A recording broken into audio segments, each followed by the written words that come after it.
आज मित्रांनो नवीन ब्लॉगमध्ये आपलं स्वागत आहे. बरं का मित्रांनो, तर आम्ही हे बघा जो परिसर पूर्ण जे भंडारा धरण आहे, भंडारा धरणाच्या खालच्या बाजूचा परिसर आहे.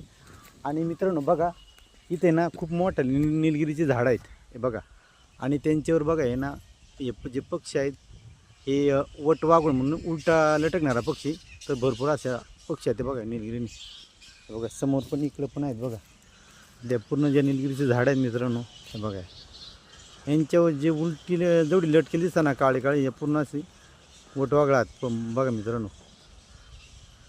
तर कुणी वटवाघळं वगैरे बघितली नसते मित्रांनो, तर भंडारदऱ्याला याचा धरणाच्या खालच्या बाजूला ज्या निलगिरीचे झाड आहेत मित्रांनो, पूर्ण टोटल त्यांच्यावरती ना हे बघा, हे बघा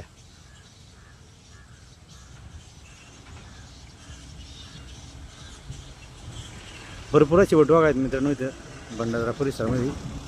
तर या भंडारदरा परिसर मित्रांनो त्यांना ना खायला वगैरे साईडनं भरपूर फळं वगैरे काय असतात, त्यांच्यामुळे ना हे पक्षी शक्यतो धरणाचे साईडला जिथं झाडं भरपूर आहेत मित्रांनो तिथे बघा. इथे समोर जी झाडं आहे ना याला पण भरपूर आहेत बघा मित्रांनो. वरून भरपूर अशी वटवाघळं लटकली मित्रांनो. तर चला मित्रांनो, तुम्हाला कसं काय वाटला व्हिडिओ कमेंट करा, लाईक करा मित्रांनो. आणि व्हिडिओ यूट्यूबला पण टाकत होतो, तर सबस्क्राईब करा आपला व्हिडिओ मित्रांनो.